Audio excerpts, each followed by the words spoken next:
Did you just purchase the latest Oculus Go and realize that it only works if you have Facebook? Well, the problem with Facebook is that it tracks you and it does a lot of things that you don't want it to do with your information.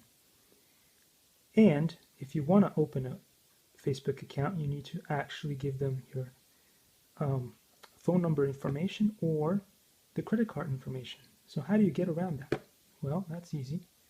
You go on a blind date and you ask your new date to let you use their phone for 5 seconds.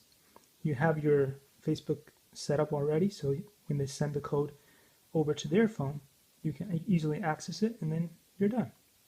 Of course, it's a joke, but it does show you that Facebook has gotten out of hand these days and that everything now is tracking you. So be careful and don't try this at home. It was a joke.